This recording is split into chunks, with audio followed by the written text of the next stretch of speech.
What, हम दोनों knock हो चुके हैं, मैं और मेरा टीममेट दोनों नॉक हो चुके हैं, लेकिन उसके बाद भी फिनिश नहीं हुए हैं। दोनों नॉक होकर यहीं पर है रैंगल मैप पे सरवाइव कर रहे हैं। ये कैसे पॉसिबल है? तो मतलब अगर पूरा स्क्वाड नॉक भी हो जाता है उसके बाद भी बैक टू लॉबी वाला सीन नहीं है, लॉबी नहीं जाएगी पूरी टीम। तो क्या हाल है, कैसे हो आप? और आज के इस वीडियो में आपको दिखाने वाला हूँ बैटलग्राउंड्स मोबाइल इंडिया के नए टॉप 10 फीचर्स, मतलब टॉप 10 न्यू फीचर्स इन बैटलग्राउंड्स मोबाइल इंडिया। तो लास्ट वीडियो में आपके बहुत सारे कमेंट्स पढ़ने के बाद मुझे ये पता चला कि एक्चुअली ज्यादातर प्लेयर्स को तो ये पता ही नहीं होता कि वो देख क्या रहे हैं और ये अपडेट क्या है, किस चीज की वीडियो है। तो गाइस, बैटलग्राउंड मोबाइल इंडिया में अभी चल रहा है अपडेट 2.9, ये अपडेट 3.0 की वीडियो रहने वाली है। तो अपडेट 3.0 जो कि नेक्स्ट मंथ आने वाला है वो कैसा रहेगा ये पता चलेगा आपको इस वीडियो में। सो न्यू अपडेट में जो चेंजेस हो रहे हैं उनमें से सबसे पहला तो है character improvements. Overall character movement जो होता है रनिंग वाला, मतलब भागने वाला, वो अपडेट कर दिया है। ऑल्सो क्लाइंबिंग, फॉलिंग, एडीएस, ये सारी चीजें पहले से स्मूथ कर दी गई है नए अपडेट में। तो अब मैं बात करने जा रहा हूँ सबसे पहले अपडेट के बारे में, जिस अपडेट का मुझे काफी वक्त से इंतजार था। बहुत वक्त से मुझे ये लग रहा था कि ये अपडेट आ जाना चाहिए पर नहीं आ रहा था, लेकिन अब फाइनली अपडेट 3.0 में ये ऐड हो रहा है और वो है बोल्ट एक्शन स्नाइपर राइफल्स का multiple damage system. Bolt action sniper rifle के सिंगल शॉट से मल्टीपल प्लेयर्स को डैमेज होने वाला है। ये दूसरा मेजर अपडेट जो है बैटलग्राउंड मोबाइल इंडिया का, वो रहेगा व्हीकल इंप्रूवमेंट से रिलेटेड। अब ड्राइवर्स भी ड्राइव करते करते हील कर सकते हैं खुद को। मेडिकेट और फर्स्ट एड किट के अलावा बाकी जितने भी कंज्यूमेबल्स हैं वो यूज हो सकते हैं, जैसे कि बैंडेज यूज हो सकती है, एनर्जी ड्रिंक यूज हो सकती है, पेन किलर यूज हो सकते हैं, यहाँ तक के एड्रेनलिन सिरिंज भी यूज हो सकती है। टॉप 10 न्यू फीचर्स में थर्ड न्यू फीचर रहने वाला है इस बार का नया थीम मोड। जैसे हर बार नए अपडेट में एक स्पेशल थीम मोड आता है, जैसे अभी विंटर मोड आया हुआ है, वैसे ही नेक्स्ट अपडेट का थीम मोड रहने वाला है शैडो मोड। और ये न्यू शैडो मोड अब सैंडहॉक मैप को फिर से रिवाइव करने वाला है, क्योंकि ये नया मोड अब 3 मैप्स के अंदर आने वाला है, Livik, Sanhok, Erangel. Top 10 new features in Battleground mobile India का फोर्थ नया फीचर होने वाला है ये नई स्वॉर्ड। तो इस स्पेशल स्वॉर्ड का नाम रहेगा शैडो ब्लेड और इस शैडो ब्लेड की खासियत ये है कि ये 10 मीटर दूर तक भी एनिमीज को हिट कर सकती है। तो अभी मेरे कैरेक्टर ने पहना हुआ है लेवल 3 हेलमेट और लेवल 3 वेस्ट और एचपी 100% है। पर अब देखो इस स्वॉर्ड के एक हिट में इसकी कितनी एचपी कम होने वाली है। तो new shadow blade single hit में 50% एचपी ड्रॉप कर देती है और इसके 2 हिट में एनिमी फिनिश हो जाता है। तो कैसा लगा ये फीचर मुझे बताओ कमेंट सेक्शन में। टॉप 10 न्यू फीचर्स इन बीजीएमआई में नेक्स्ट कमाल का फीचर है ये ग्रैपलिंग हुक और बीजीएमआई 3.0 अपडेट में शैडो मोड में इसका नाम रहेगा स्काई टेथर हुक। तो जैसा आप देख पा रहे हो इसे यूज करके हम कहीं भी चढ़ सकते हैं, कहीं से कहीं भी पहुंचा जा सकता है। लेकिन बीजीएमआई का ये न्यू फीचर स्पेशल इसलिए क्योंकि इससे हम कहीं भी ड्रॉप कर सकते हैं। इसके अंदर एक स्मॉल पैराशूट है जो हमें ग्लाइड करवाएगा, इसे ग्लाइडर भी कह सकते हो। तो पहले हुक यूज होगा और हुक के अंदर ही ये वाला ग्लाइडर है और इसे ग्लाइड करके आप कहीं भी बिना डैमेज लिए आसानी से ड्रॉप कर सकते हो।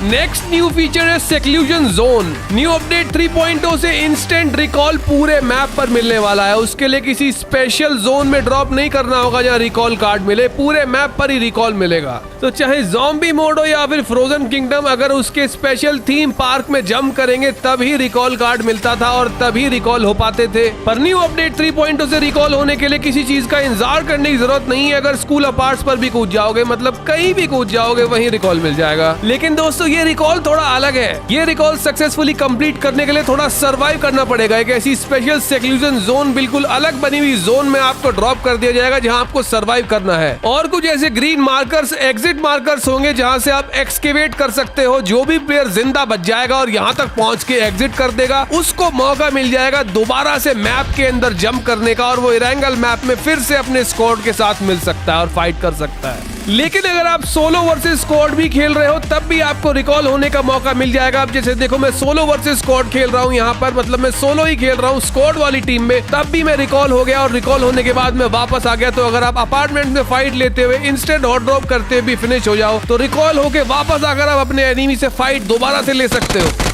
लेकिन अगर आपका एनिमी भी सोलो वर्सेस स्क्वाड खेल रहा हो वो भी वापस आ जाएगा, तो उसे वापस आते ही फिनिश करना मत भूलना। बीजीएमआई टॉप 10 न्यू फीचर्स में नेक्स्ट कमाल का फीचर है आप अपने पूरे स्क्वाड के साथ मिलकर भी नॉक हो सकते हो, लॉबी नहीं जाओगे। तो यहाँ इरेंगल मैप के क्लासिक मोड में मैं और मेरा टीममेट दोनों नॉक फिनिश हो चुके हैं और वो भी एक ही वक्त नॉक फिनिश हुए हैं। और एक ही वक्त नॉक फिनिश होने के बावजूद हम दोबारा से रिकॉल हो चुके हैं और एक साथ नॉक फिनिश होने की वजह से हम एक साथ पहुंच गए सेक्लूजन जोन में, जहां पर हम दोनों अब एक साथ मिलकर सर्वाइव कर सकते हैं। हैं। सो इस नए अपडेट में देखने वाली बात यह है कि मेरा टीममेट किसी और एग्जिट पॉइंट पर रहेगा और मैं दूसरे एग्जिट पॉइंट पर रहूंगा। जब हम दोनों अलग अलग एग्जिट पॉइंट्स पर रहेंगे तो देखना यह कि क्या हम एक साथ रिकॉल हो पाएंगे, एक साथ प्लेन में जा पाएंगे। सो अगर हम एक ही पॉइंट से एग्जिट करते तो हम एक ही प्लेन में जाते, पर यहाँ पर हम अलग अलग पॉइंट से एग्जिट कर रहे हैं, तो अलग अलग पॉइंट से एग्जिट करने पर देखते हैं कि क्या हम एक प्लेन में जा पाते हैं या नहीं। तो चाहे हम अलग अलग पॉइंट से भी एग्जिट कर रहे हो यहाँ से, लेकिन हमें सेम टाइम एग्जिट करना पड़ेगा। तो अगर हम सेम टाइम एग्जिट करते हैं तो हम एक ही प्लेन में आ जाएंगे। तो मैं और मेरा टीममेट दोनों सेम प्लेन में रिकॉल हो गए। लेकिन ये क्या, हमारे पास अभी भी एक रिकॉल बाकी है। तो टॉप 10 न्यू फीचर्स का नेक्स्ट न्यू फीचर ये है कि हमें एक रिकॉल के बजाय 2 रिकॉल्स मिलने वाले हैं। मतलब टोटल 3 लाइव्स मिलेंगी एक क्लासिक मैच में। तो अगर हम एक बार रिकॉल हो भी चुके हैं उसके बाद भी हम फिर से रिकॉल हो सकते हैं। हमारा टीममेट वैसे ही नॉर्मल रिकॉल स्टेशन पर जाकर हमें रिकॉल कर सकता है। सो न्यू अपडेट में अगर आप किल्स के लिए खेलने वाले हो तो आपको एक ही प्लेयर को 3 बार मारने का मौका मिलेगा। और फिर ऐसा बिल्कुल पॉसिबल है कि टॉप फ्रैगर 70-80 किल्स भी कर सकता है, 70-80 kills in a single classic match. और अब हम बात करने वाले फाइनली टॉप 10 न्यू फीचर्स में सबसे अमेजिंग नए फीचर के बारे में, जो कि अभी बेटा वर्जन में ऐड नहीं हुआ है, बहुत जल्द ऐड होने वाला है। वो है शैडो स्काउट। तो ये देखो, throw it to spawn a controllable dummy scout, मतलब कि आप एक डमी प्लेयर को थ्रो कर सकते हो, आगे जाने के लिए कह सकते हो। So the scout has enhanced movement to quickly get close to enemies, मतलब कि स्काउट की चलने की स्पीड नॉर्मल प्लेयर से ज्यादा है। और सबसे कमाल की बात, इट कैन बी डेटोनेटेड, मतलब कि वो ब्लास्ट किया जा सकता है। एनिमी के पास पहुंचते ही उसे ब्लास्ट कर दो और शैडो स्काउट की रेंज में जो एनिमी आएगा वो ब्लास्ट हो जाएगा। तो जैसे ये नए बेटा अपडेट में ऐड होगा मैं ये भी जरूर से खेलने वाला हूँ, चेकआउट करने वाला हूँ। लेकिन अभी के लिए हम ये अंदाजा ही लगा सकते हैं कि वैलोरेंट में योरू की जो पावर होती है वो एक फेक डिकॉय भेज सकता है, एक शैडो स्काउट अपना सेंड कर सकता है, बिल्कुल वैसा ही ये शैडो स्काउट हो सकता है। लेकिन योरू के पास ये पावर पहले से होती है और बीजीएमआई एक बैटल रॉयल गेम है, तो इसके अंदर ये आइटम हमें वैसे ही मिलेगा जैसे कि स्वॉर्ड और हुक मिलेंगे। तो ये तीसरा शैडो स्काउट भी कोई इक्विप करने वाला आइटम मिलेगा। और योरू में और इसमें अंतर ये है कि उसका शैडो स्काउट कुछ भी नहीं कर सकता, लेकिन ये वाला शैडो स्काउट तो एनिमीज के पास जाकर ब्लास्ट हो जाएगा और हमारे शैडो स्काउट की रेंज में जो भी एनिमी होगा वो ब्लास्ट हो जाएगा। लेकिन योरू का शैडो स्काउट क्योंकि ब्लास्ट नहीं होता है इसलिए उसे डिटेक्ट भी नहीं कर सकते कि वो एक्चुअल प्लेयर है या उसका शैडो स्काउट है। बट बीजीएमआई में क्योंकि शैडो स्काउट ब्लास्ट होने वाला है तो उसको शायद हम पहले से किसी न किसी तरीके से पता कर पाएंगे कि वो एक्चुअल प्लेयर है या फिर डमी है। तो या तो ये हो सकता है कि वो एक्चुअल प्लेयर से थोड़ा सा अलग दिखता हो, या फिर ये हो सकता है कि उसके अंदर कोई ऐसी साउंड आती हो ब्लास्ट होने की, या फिर कोई ना कोई डिफरेंस ऐसा जरूर होगा जिससे कि भाई नॉर्मली प्लेयर्स ये पता कर पाए कि वो एक्चुअल एनिमी नहीं है, उससे बचना है वरना वो ब्लास्ट हो जाएगा। लेकिन वैलोरेंट का योरू अपने शैडो स्काउट को डिप्लॉय करने के बाद कंट्रोल नहीं कर सकता, बट बीजीएमआई के अंदर प्लेयर अपने शैडो स्काउट को डिप्लॉय करने के बाद कंट्रोल कर पाएंगे। तो उनके हाथों में कोई ना कोई रिमोट जैसी चीज जरूर होगी। तो बीजीएमआई का शैडो स्काउट ड्रोन नहीं है, एक्चुअल प्लेयर का क्लोन है, तो वो हवा में तो नहीं उड़ने वाला, जमीन पर चलेगा। सो बीजीएमआई 3.0 अपडेट का नया वर्जन बहुत जल्द आने वाला है और उसमें पता चली जाएगा कि शैडो स्काउट कैसे यूज करना है और किस तरह का दिखता है। तो मैं बहुत जल्द आपके लिए वो वाला वीडियो भी लेकर के आने वाला हूँ। हमारा वीडियो पसंद आया तो लाइक करना और चैनल पर नए हो तो सब्सक्राइब जरूर कर लेना। मैं चलता हूँ और मिलता हूँ आपसे अगले वीडियो में। तो ठीक है फिर।